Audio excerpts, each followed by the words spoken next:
European leaders like German Chancellor Angela Merkel are furious that President Trump pulled out of the Iran deal. Andreas Renz, Getty Images. European leaders are calling President Trump's decision to pull out of the Iran nuclear deal a potentially catastrophic mistake. One French diplomat is so furious, he even coined a new description of Trump's view of the world: unisolationism. The phrase is the brainchild of one of the most prominent European diplomats in the U.S., François Delattre, France's ambassador to the United Nations. He told Karen DeYoung of The Washington Post that the Trump administration's foreign policy was a dangerous mix of unilateralism and isolationism that he combined into unisolationism. The comments are worth taking a close look at, for two reasons.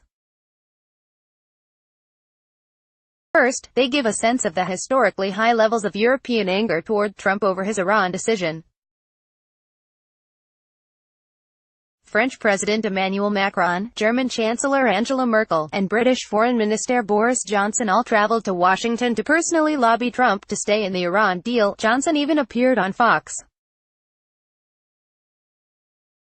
It didn't work. Trump pulled out of the deal anyway. Second, they're an unsettling reminder that Europe's fears about Trump extend well beyond the Iran decision.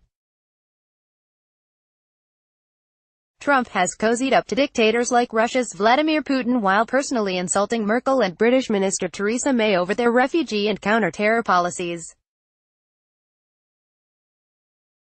In June 2017, he pulled out of the Paris Climate Accord that all European leaders continue to support, and he's repeatedly hinted that the U.S. is no longer committed to the mutual defense provision that is the heart of the NATO military alliance.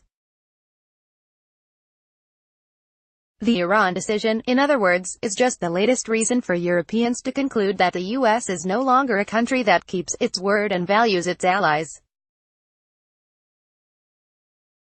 Trump's Iran decision is a literal blow to Europe. To understand why Europe is so angry with Trump's Iran decision, it's important to understand that the initial pact, which imposed strict limits on Iran's nuclear program in exchange for lifting economic sanctions on the country, opened the door to an array of European companies eager to sign lucrative business deals with Tehran. Those details are now in jeopardy because of the nature of Trump's Iran move. The U.S. isn't simply reimposing sanctions on Iran.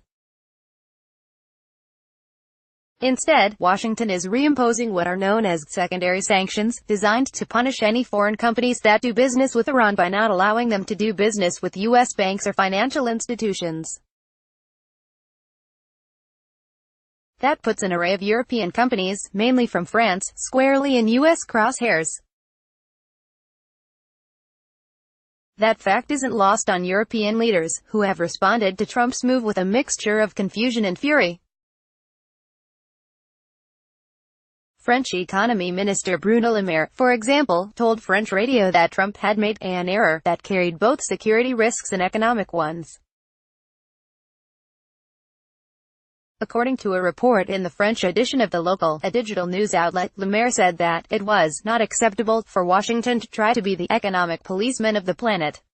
He said that France had tripled its trade surplus with Iran over the past 2 years, and that European firms would now only have a very short time of 6 months to close down their operations without risking being hit by American sanctions. He said the return of the American economic measures would have unspecified but dangerous consequences for large French companies, like the energy giant Total and automakers Renault and Peugeot, currently doing the most business with Iran. Publicly, European leaders are saying they'll try to get the U.S. to exempt their companies from the sanctions. That's a long shot though, given the ferocity with which Trump denounced the Iran deal and his administration's refusal to say that it would treat European allies differently from countries like Russia and China, which also have extensive trade deals with Iran. The new U.S. ambassador to Germany, in fact, is specifically warning German companies that they'd risk sanctions if they continued working with Iran. As at Real, Donald Trump said, U.S. sanctions will target critical sectors of Iran's economy. German companies doing business in Iran should wind down operations immediately. Richard Grenell. At Richard Grenell, May 8, 2018. Grenell's remarks brought a furious response from Wolfgang Ischinger, the former German ambassador to Britain and the U.S. Rick, my advice, after a long ambassadorial career, explain your own country's policies, and lobby the host country, but never tell the host country what to do, if you want to stay out of trouble.